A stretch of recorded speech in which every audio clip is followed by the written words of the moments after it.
Hello, and welcome to Living with Lions, the Mountain Lion Foundation's monthly webinar series. I'm Brent Lyles, and I am deeply honored to serve as the Executive Director for the Mountain Lion Foundation. The Mountain Lion Foundation, if you're unfamiliar with us, is a national not-for-profit organization, and our work is focused on ensuring that the ecologically critical mountain lion survives and flourishes in the wild. We do this important work in three key ways. First, wherever people live or hike or work in mountain lion country, we offer proactive community-based coexistence trainings and support, helping people keep themselves and their families and their livestock safe, while also helping to keep their lion neighbors safe as well. Second, we work with partners and volunteers and people like you all over the United States to advocate at the state and federal levels to ensure that strong protections are in place for mountain lions and their habitats. We stand up for the lions wherever they are being overhunted or otherwise persecuted.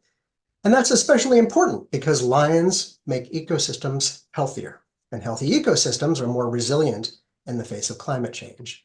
Third, and importantly, we also do a lot of educational programming to correct misconceptions about mountain lions and help people and decision makers understand just how important they are and how straightforward and cost-effective it can be to coexist peacefully with mountain lions. With our Living with Lions webinar series, each month we cover a new angle on how people and mountain lions can peacefully coexist. Our guest today is Ahíga Sandoval, and I first crossed paths with Ahíga through a terrific coalition that is led by the Wildlands Network, focused on habitat connectivity along US Highway 395. The coalition includes a bunch of partners, including the California Department of Transportation, or Caltrans, the California Department of Fish and Wildlife, several nonprofits, including the Mountain Lion Foundation, tribal partners, and some local government jurisdictions, among others. A number of y'all are here on the call today, by the way, and thank you so much for joining us. Now, this Highway 395, if you're not familiar with it, runs basically north-south, starting in the Los Angeles area and then running basically along the western edge of California, dipping briefly into Nevada, and then running all the way up through Oregon and Washington.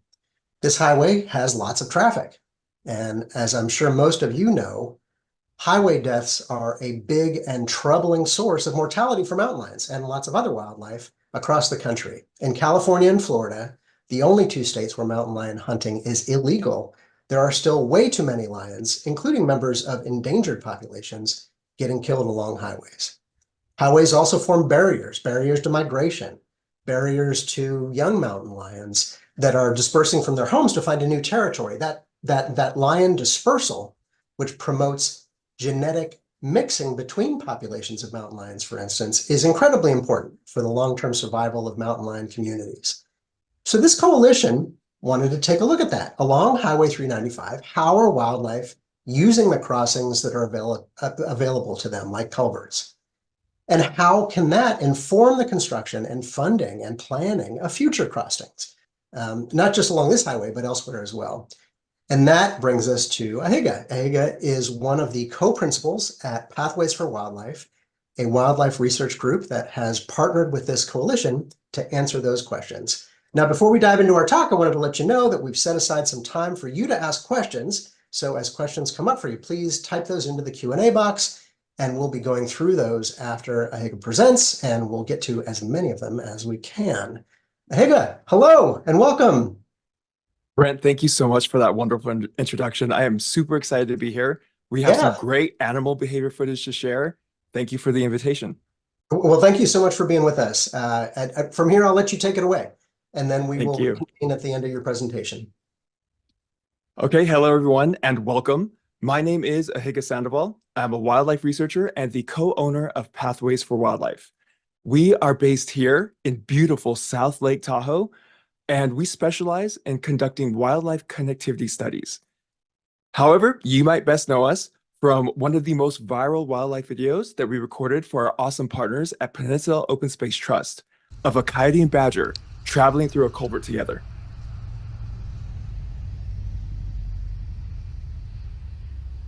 You can hear the vehicles on the highway, and that is the unfortunate theme of all the footage we're seeing today. We also work with bobcats, burrowing owls, badgers, and this was recorded for our awesome partners at the Land Trust of Santa Cruz. But our main focus is road ecology, collecting animal behavior as they navigate our highways and roads.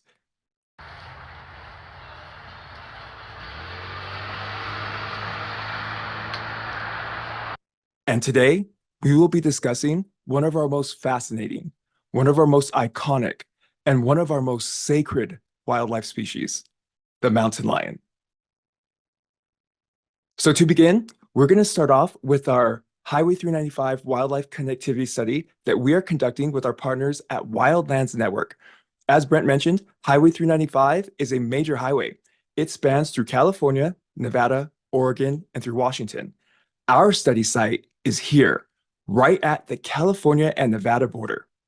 Now, every single one of these yellow pins that you see represents existing infrastructure that we are monitoring. These were designed to divert water away from the highway. However, wildlife sometimes use these structures as safe passage. Let's take a look at what we're monitoring. So every metal corrugated round culvert, every cement box culvert, bridges, and we have one railroad underpass in the study, and then many more that are a combination of culverts and bridges. So with that, let's jump into our methods, how we collect our data. Roadkill surveys are crucial for any road ecology study. These help us understand where wildlife are attempting to cross but are unsuccessful. Here we look for patterns. Next, we have one of our favorites, wildlife tracking. This is a very important skill for every researcher. It helps you understand where wildlife are moving and which species are in an area. It also helps us with our next method. It helps us set up our camera stations. Cameras give us a unique look into the lives of wildlife. It captures ethology, animal behavior, and that's what we'll be discussing today. So let's jump into the journey of the puma. So the first datum that we collected for the Highway 395 study was in the form of this beautiful track. It's a front right. Let's check it out real quick. Beautiful, asymmetrical, large metacarpal, which is the equivalent to our palm. And look where it was at, right in front of this culvert. Now, this is interesting because this culvert is 5 foot in diameter, which is quite small. We were thrilled when we saw this. Look at the behavior of this mountain lion. It is a female. This was our first footage of a mountain lion at this site.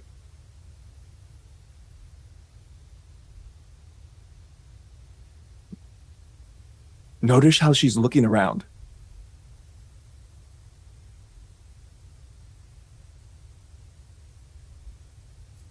And she does not cross.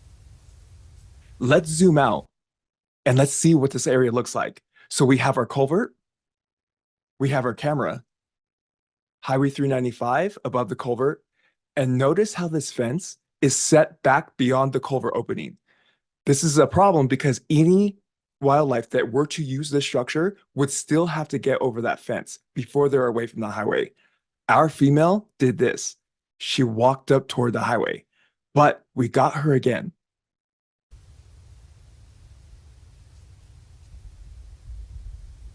Now notice how she looks at the culvert and then looks up where she went last time.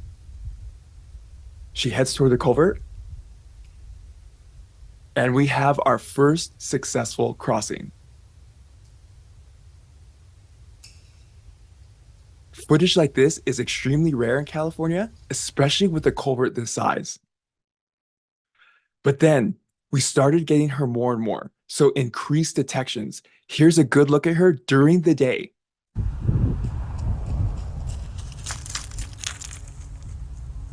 And then again. So at this point, she's very comfortable using this culvert as safe passage.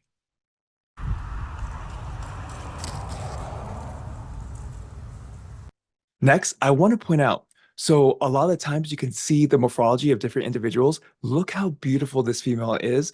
Brand new adult, and she's using this culvert, and this picture says 1,000 words with that opening of the culvert in the background. Then We were excited when she started using additional culverts. This culvert is about 9 miles to the north. Notice how it's a lot, there's better visibility. You see fencing leading up to the culvert opening. So let's watch her go through this culvert. It's more ideal than the last culvert. Now notice how she's taking precaution to not walk directly in the center in the water. And it got even more interesting. A culvert to the north. Now, as you can see, it's about a mile to the north. As you can see, this is the most ideal culvert out of the three. You have fencing, you have high visibility, and you have a natural substrate bottom. Very inviting. Let's watch her cross through this.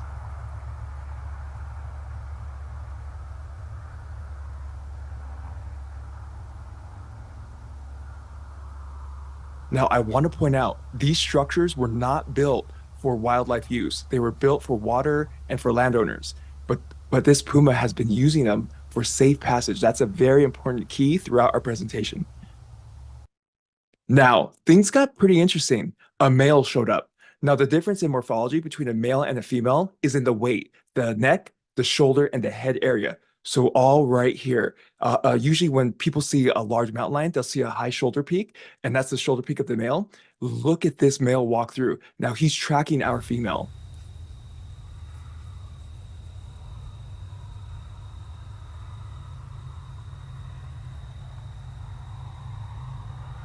And keep in mind, you can hear traffic on the highway above.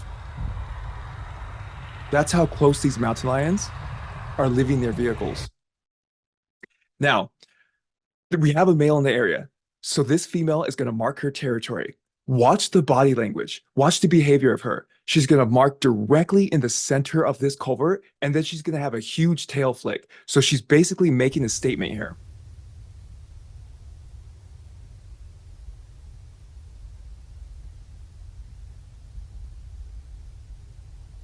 Right there, huge tail flick. She's making her presence known. Now, we didn't get her for a while, I would say a few months, and things got pretty interesting because when she returned, she started making interesting vocalizations. So have a listen. You're going to hear a purr, another purr, and a chirp. And again, this is right near a busy highway.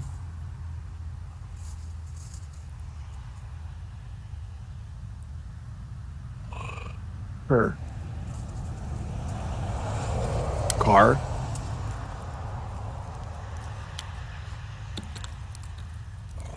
Another purr and a chirp. We were excited when she showed up with company. Look how small those cubs are. Now, the takeaway message with this video is not only the vehicles again, but the fact she's teaching her young to travel through a culvert like this. Again, a 5-foot diameter culvert. And just for reference, the length of it is 323 feet. Okay, you saw 2 cubs there. She had 3. Now, what you're about to hear is a distress call. So this cub got separated from the mom and its siblings. So this is kind of loud, but have a listen. And if you look closely, the eyes of this cub are still blue. That's how young it is, right near the highway.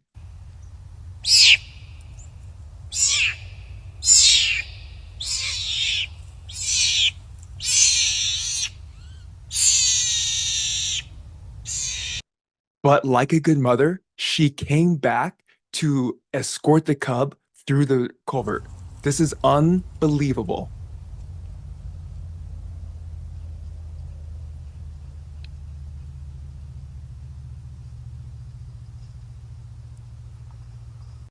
Okay, next. Here she is with all 3 of her cubs, and now we're back at that culvert that was the most ideal. So the culvert that is the largest and with the best visibility. Here's all 3 of them together.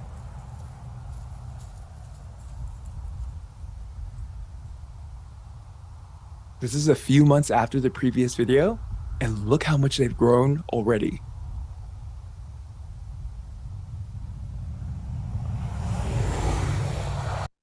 Okay, now you've seen some of these culverts that were not specifically built for wildlife, And this is the most ideal culvert out of the three. They're not perfect Puma crossings, but they are sufficient for this female.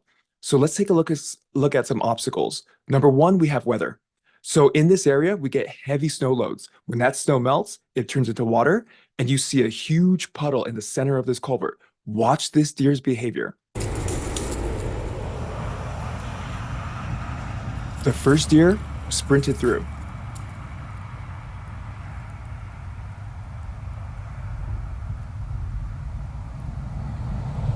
And then the second deer is repelled. I want to note that throughout that time, we had no Puma crossings. And that was about a month that puddle was there. And then next, cattle. Cattle, they form kind of like a blockade. They'll seek refuge in these culverts, and look how they're blocking it. During this time, no wildlife use these culverts.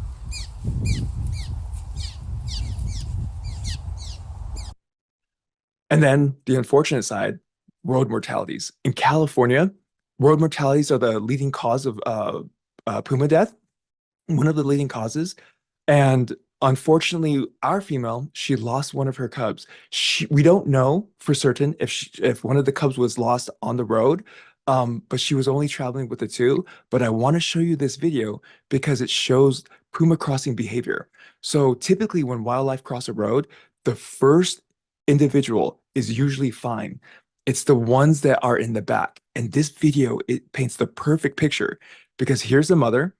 The second cub is in the center of the culvert, and then you have, or the first cub, and then you have the second cub. Watch the cub cross through the culvert and the timing of the vehicle on the highway.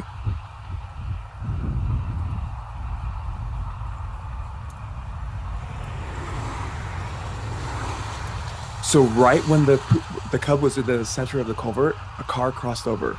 So if they were on the road, they would have met. Another obstacle, fencing. Fencing from ag fields and ranches sometimes could be a barrier for wildlife. And one of the landowners actually put fencing up to block their cows from accessing the culvert. It doesn't seem like it's a big obstacle, but watch the behavior of the Puma with her cubs. They're a lot bigger now, but watch, she's going to hit the fence first. Then the two cubs are going to hit and they're going to get repelled.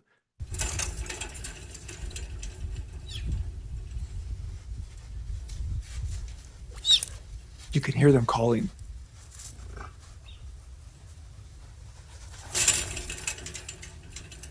So she sensed that something's not right, so she went the opposite way. So not a successful cross. Now, I do want to note that our awesome partners at Wildlands Network contacted the Bureau of Land Management. They knew the owner and they had that fence removed immediately. Now, let's move on to the cub growth. So over the span of half a year, look how much larger the cubs are. You're going to see the mother first, then the first cub, and the second one's back. And she's still teaching them to travel through these structures.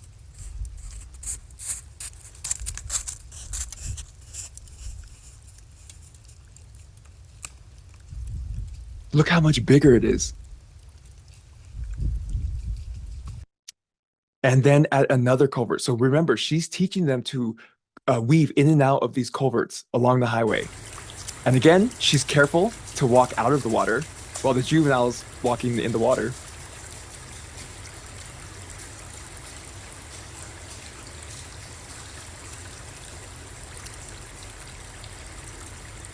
Now, because I love size comparisons, they also share this area with black bears. Look how large this black bear is compared to the female and her cub. Big difference. Next, juvenile dispersal. So after the mother has had them for about 2 years, teaching them how to use these structures, as you can see, this is a new structure.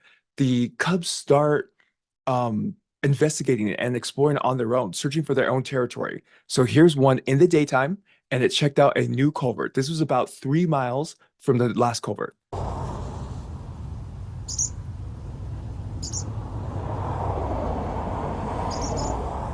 So they're doing what you want, which is they're following the mother's behavior, staying safe from the road. But again, this is not a perfect Puma crossing. Next, This is at one of the smallest culverts in our study area. It's a 4x4 box culvert. And you could see, look at the morphology of this individual. It's one of the cubs, but now it's a subadult, but look how it's lanky. So it crossed on its own. And let's have one more size comparison. An adult bobcat, look at the size difference.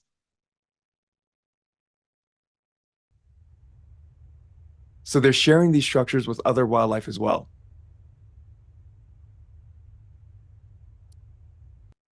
And then this is the last video of our female's cubs. This is a new site, a bridge, and you can see this huge wood rat nest right next to it. So watch the behavior of this puma. It is investigating the area.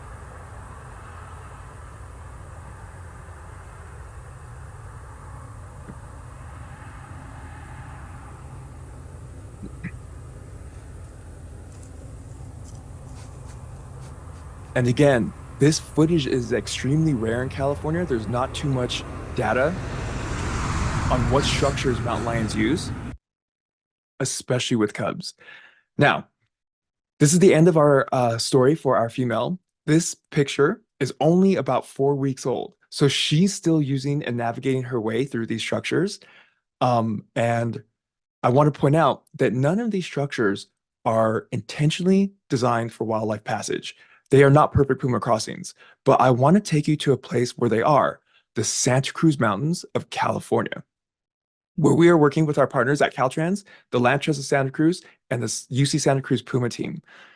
Now, Highway 17 bifurcates the Santa Cruz Mountains. There are no structures at all for wildlife safe passage. There's only like viaducts that drain water. So essentially, the puma population is becoming genetically isolated on either side of the Santa Cruz Mountains.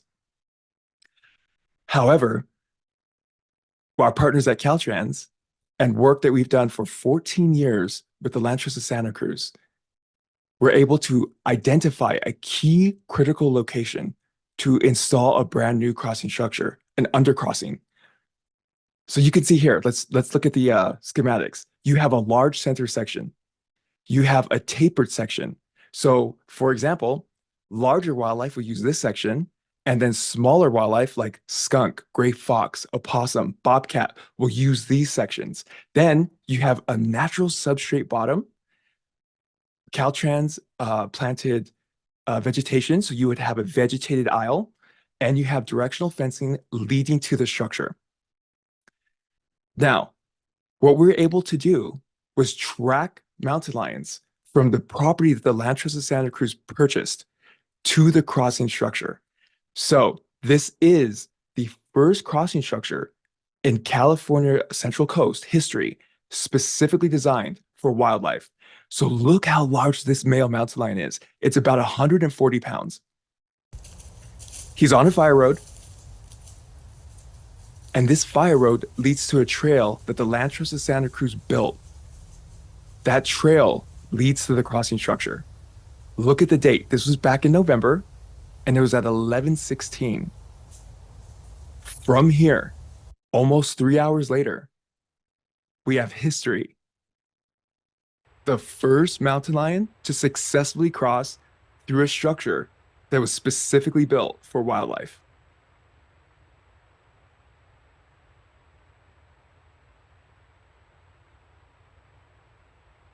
And look at him just walking through, very calm, but it's large enough to not pose any problem. And friends, you have a perfect puma crossing. Thank you so much, everyone. Have a wonderful day. That concludes our presentation. Brent, all finished. All right, thank you so much. Ahíga, thank you. I mean, your stories are powerful and awesome. That was a lot of fun. We have some good questions coming into our Q&A, so let's turn to those now. First off, one question that's come in is, how are the challenges of building crossings for mountain lions and other wildlife different in different states? Wow, that's a really good question. So our business expanded to Nevada, and we're working with a woman named Nova Simpson, and she has built, I think, over 7 crossings. And I would say one of the biggest things is the topography and the access, or the basically like the property on either sides. So you don't want to funnel mountain lions into someone's backyard because you never know who's going to want to accept that. So you want them to have open space. So the challenges of land acquisition is probably number one. And that's where the Lanchas Santa Cruz Wildlands Network come in because they purchase areas like that. Um, and then the other would definitely be um, making sure that there's no like livestock around. So like you might have like for example, the Lancha Santa Cruz has an easement. On one of the side, there's like a community on the eastern side of the Highway 17 crossing, and they're all open to wildlife, but they're purchasing property. But then like close by, there's like livestock. So you want to be very careful with that. And I would say those are the top two. Great question. Another question that's related to that that actually came up a couple of different times in the Q&A in sort of different forms was, what can ordinary people do? I think everyone listening to this is excited for the potential of these crossings, right? And as we look ahead into the future, we all hope that we'll see more of them and more effective crossings, right? And so what can the regular person do to help that future come to pass?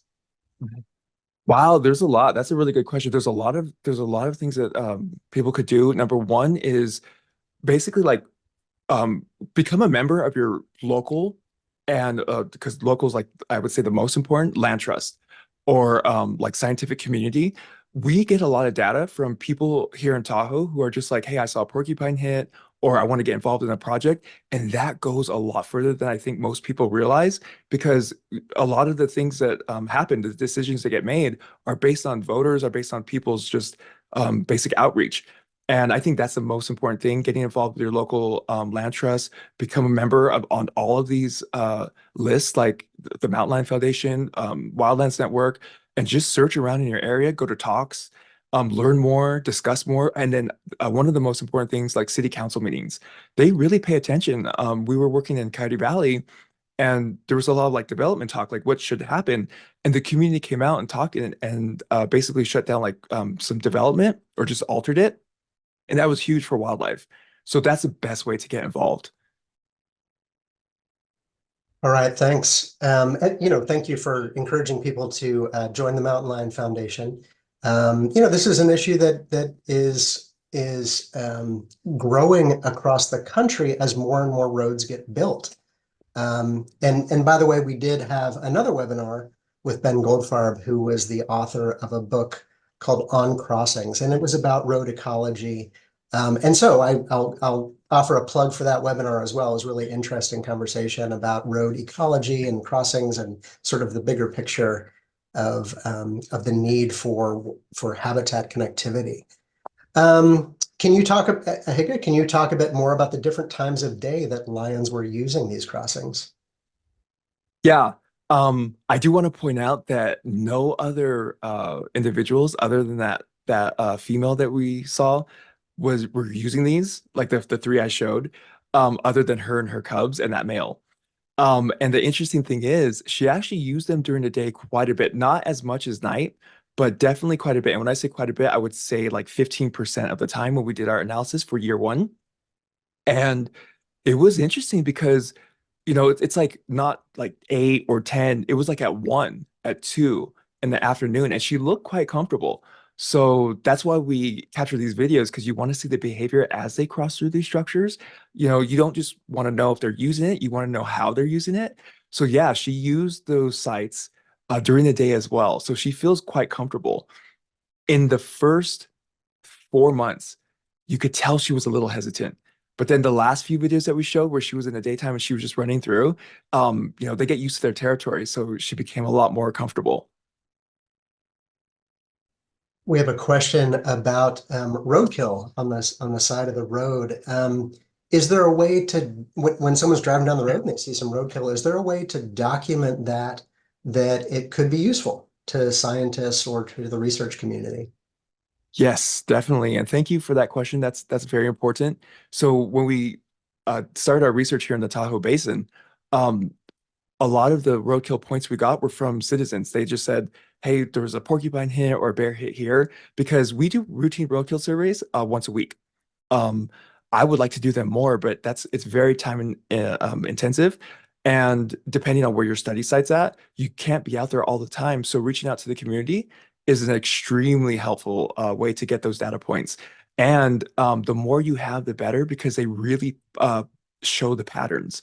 Like most of the times on Highway 17, when we overlaid Chris Wilmers's from the UC Santa Cruz collaring data, it shows a straight line if you're familiar with collaring data. So you don't really know like where exactly it went, and it's about 2 hours. Most researchers have it on.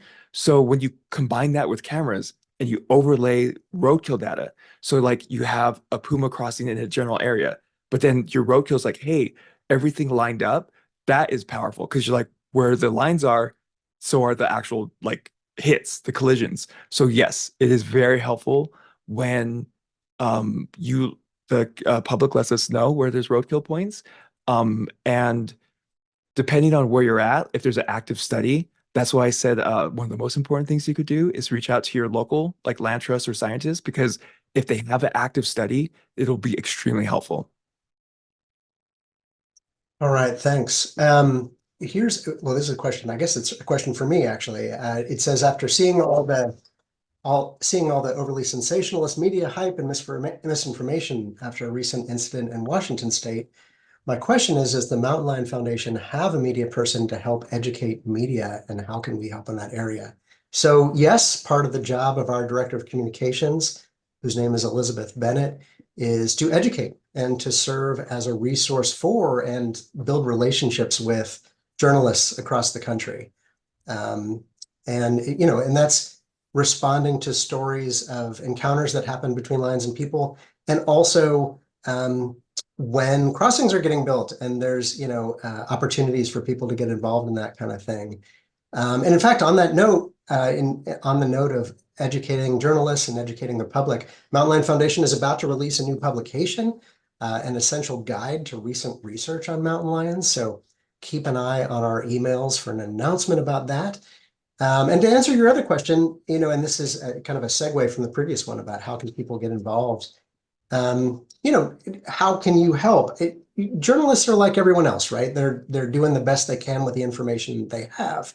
So if you see inaccurate information or a story that's overly sensationalist, reach out to them, and in a kind and supportive way rather than in any kind of antagonistic way. But help them out with accurate information, or refer them to us, because we've got all kinds of information that we would like to share with journalists. Um, so I think here's another one for you. We had a question come in about hunters Oh target yeah. road crossings in states where lion hunting is legal. Um, and now I haven't personally heard about that happening. And lions using crossings still happens infrequently enough that I'm not sure that, like, there might be easier ways to hunt a lion. Um, but and I guess this would be on the Nevada side of the border, since lion hunting is legal in Nevada and illegal in California, right? But hey, have you seen any evidence of that? Um, and and and then I have a segue question as well. Yeah, so I took the question as meaning also deer too. So in this area, it's a pretty interesting area. You have feral horses, pronghorn, deer, mountain lion, and other wildlife. We have gotten people hunting, technically poaching because it's outside of hunting season. But it looks like they're just using that as like a crossing. But here's the problem. I have encountered people hunting near the highway, and like that's dangerous. So I try to talk to them with caution when I can, but it's hard to say if people are actively poaching by using these structures, knowing that it's a funnel. Because if you were to wait at one of these structures for wildlife, like it's very rare. It's kind of like you would have to wait. It's not like a daily basis. They're always using this. They're in and out, and there's a saying, life attracts life. So the puma is not only using these structures, it's deer, it's badger, it's bobcat. So they're kind of there only when they need to cross the highway. Um, but yeah, poaching is not as big of a problem with these structures because I think it's just there's a lot of eyes on them. It's a busy road. There's people looking around, and anytime they see someone walking along the highway, they're going to call the police. So I haven't really seen that. And the related question then is, do carnivores sometimes use these crossings as a place to catch prey animals that might be coming through? Yeah, I love this question. This is one of my favorite questions. So we have three, a top three, and so it's interesting. So I would say, let me see if I could remember in order. So number one, and this is based on our research in Sonoma with the Sonoma Land Trust, amazing organization, river otters. So river otters, they would like cross through Highway 101 underneath Highway 101, and they would group up and they would wait there. Like we would get them on video waiting there for like they would mainly eat fish, but they would wait there and just kind of like hunt around the opening because they knew I felt like they knew it was like a funnel. That's number one. And then the second one is long-tailed weasel. The long-tailed weasel would sit at these covert, actually the badger and coyote covert, a badger and coyote covert area. They would sit there. This one weasel would just sit there and wait. It would just hang out there, and soon enough, a rabbit would come and it would take the rabbit out. And then the number one animal that sits at covert openings is uh, the house cat, domestic cat.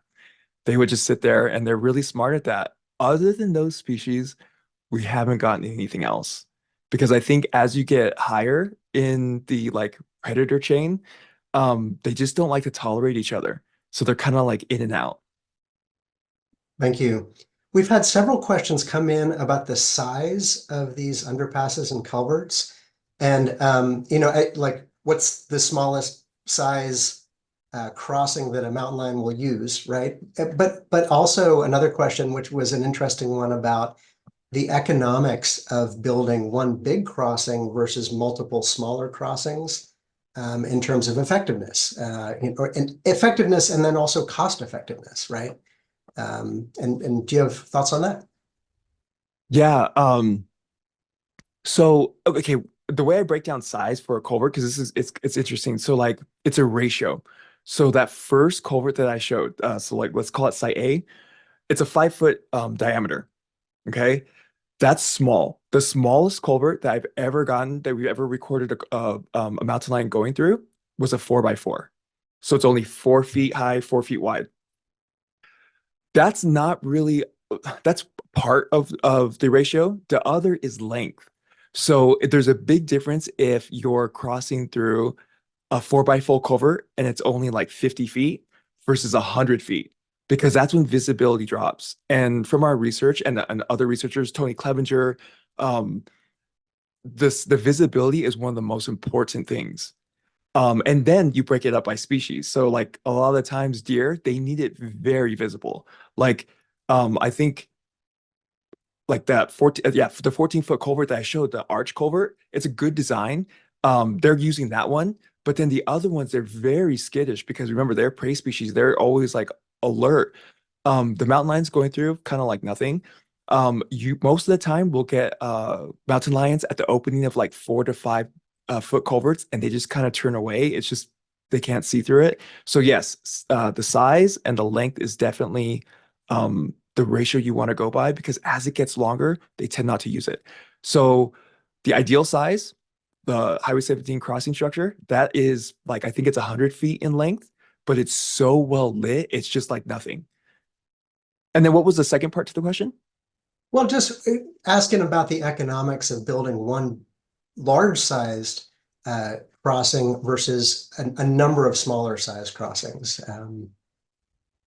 Yeah, great question. So, for example, the Highway 17 undercrossing, I think it's around 12 million. And so it's an undercrossing. So what they did was they just excavated our awesome partners at Caltrans District 5. They basically were like, well, do we really need to build? And this is when you work with engineers, and it's incredible because the way their mind works, they're like, do we need to really build anything? Or should we just excavate? So that's what they did. And it was already existing. And they said, hey, well, this is our structure now. So they took out all that fill. That was 12 million. Compare that with our good friend Beth Pratt, the Wallace Annenberg crossing. That's a overpass, so that's being built, and I think that's up like over 50 million. But that serves a different purpose because you want wildlife to walk along as if they're walking on a ridge. So yeah, the other factor is like location. In California, things are just more expensive. And like I said, our friend Nova Simpson, NDOT, she built, I think she has like the record for most wildlife crossing structures and projects. And they're small from culverts to like larger structures. So yeah, it depends where you're at too. Yeah, and thank you for bringing up the Wallace Annenberg Wildlife Crossing in the Los Angeles area. That's a really interesting one to me. And the cost, I believe, is actually over 100 million at this Oh my point. God. Well, and that is a reaction that a lot of people have, right? That's a lot of money. It's worth it. Well, and one of the things that's really interesting about that crossing to me is that they have made it large enough, and that increases the cost, right? But they can actually build habitat on the crossing, right? You know, shrubbery and rocks and, kind of different aspects of the landscape and the different things that are being put on that crossing actually accommodate different types of wildlife because there are wildlife that will only cross if they can hide, right? If they can sort Right. of scamper from one little bush to another little bush, right? And then there's other wildlife that will only cross if they can see really long distances. And so they're trying to accommodate the different types of wildlife that will use that crossing. And so it's really interesting. And it's like you say, it depends on where you're at. And in that case, you've got populations that are really imperiled, right? And this is an effort to save them. Uh, Yeah. I do so see one question. yeah, Uh, just real quick for animal behavior. Someone wrote, couldn't the cougar jump the fence you just showed? That was for the one of the sites where that landowner put up the fence. Yes. So we measured that and it was only like 3 feet, just under 3 feet. Now here's the difference in animal behavior. A lot of like mountain lions, deer, they can jump medians on highways and they could jump fences like that. But it's are they willing to? So the mother did jump over and we got like images of her jumping over, but the cubs just kind of hit it. The cubs could jump over too, but they just weren't willing to do that. And that's why it's an obstacle. So it's capability versus willingness. So great question. all right, thank you. Hagar, are there any other questions that jump out at you that you want to answer? We've probably got time for maybe one or two more, and then we'll have to wrap this up. And by the way, while Ahíga is looking through the questions, um, a number of the questions that have come in have been about mountain lions in general, sort of asking questions about mountain lion biology and offspring and that kind of thing. And please visit our website, mountainlion.org. We've got a ton of resources on there to help you learn about mountain lions and about their biology, about the threats they face, about coexistence, how to stay safe in mountain lion country. Like our website is really a wealth of information, and that's part of our mission, right? Is to help people live in peace, peacefully coexist with their mountain lion neighbors. Hey, anything jump out at you? Yeah, there's a really good question. It's fun. It says, what kind of projects do you have in the mind for the future?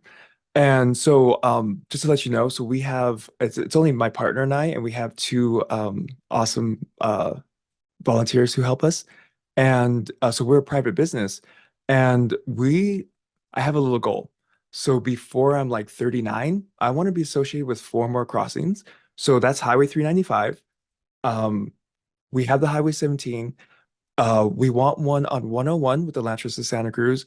And as these get, because I did watch the Ben Goldfarb interview, and he was like, "This is the age of the crossings," and I do believe that like the community loves it. And if you set these goals up for yourself, like, hey, if you're in a school and you're like you want to become a wildlife researcher, make a goal saying, "Hey, I want to monitor a structure one day." Write it down and make that your goal because it's happening so fast right now, and now we're getting so much behavior that is catching on. So there's definitely gonna be more. So my goal for plans in the future is we want a structure in Nevada, California, like two in California here, and then obviously we just started our project in Tahoe. We want one here. So yeah, All right, one more quick question and then we got to wrap up. Tell us a little bit more about the lions avoiding the water as they were crossing. Are they unsure of the depth? Is there other reasons they might be avoiding the water? Yeah, so that's a very interesting question. Also the snow, like it, and it's weird. It's only within the culverts because you see them, out in the snow. You see them out in like the water, like they'll kind of wade, but it's almost like ingrained in cat behavior. So even bobcats, when they're walking through and there's a little bit of water in the culvert, like the video where it was like the middle ideal culvert, it's doing a good job of distributing that water. So it's only about an inch high, and it's flowing through. But the older female, she was like off to the side, careful not to get her feet wet. But the juvenile, the subadult, was like directly in, just kind of like figuring things out. Um, it's very interesting behavior. Now, when it starts getting deeper, they completely avoid it. That's very interesting. And we presume that it's because they don't know how deep it is. And once you start going in those culverts, it's kind of like a trap. So they feel entrapped as they get more in and they just avoid it altogether. But they're actually pretty good in the water. So yeah, it's only on these areas that are constricted. Yeah, there's been some cool research that has come out of Washington State in recent years about mountain lions swimming to islands, swimming across, not, fairly short distances, but still like half a mile. So, anyway, all right, we got to wrap up. There's a ton more questions here, and I apologize that we didn't get to all of them. I do want to remind everybody that this webinar will be added to our YouTube channel. We'll be sending out the link to everybody who registered for this webinar, so you can look for that in another week or so. What a great discussion. It's been a lot of fun for me. I hope everyone listening has enjoyed it as much as I did. I appreciate you tuning in to this Living with Lions webinar with members in all 50 states and around the world. The Mountain Lion Foundation's work is funded by you, individuals who care about mountain lions, their habitats, and the world we share with them. If you're not already supporting our work, you can become a member at mountainlion.org. On our website, you can also learn more about these amazing animals and find out how to be an advocate for mountain lions in your community. For our next Living with Lions monthly webinar coming up 1 month from now, and thank you. We've got a QR code on the screen now that you can use to register for that webinar. It'll be on Wednesday, March 20th. We'll feature our own coexistence programs manager, Gowan Batiste, diving into the really interesting world of livestock guardian dogs, using dogs and other guardian animals to protect livestock like sheep, goats, and cows is a practice that is about as old as having livestock to begin with. But it's not as straightforward as you might think. Gowan is a sheep rancher and comes from a family of ranchers. So you're in for a treat. There's a lot to talk about there, and I find it pretty fascinating. Anyway, in the meantime, thank you again to Ahíga Sandoval. Thank you to Chelsea Robinson, our operations manager, who has been helping behind the scenes today to make sure this webinar runs smoothly. And thank you especially to our many members in all 50 states and beyond. And that includes many of you listening today. Thank you. Those members have made this series of webinars possible through their generous support of the Mountain Lion Foundation's work and programs. We hope you can join us next month, and feel free to invite a friend. We will see you then. Thank you.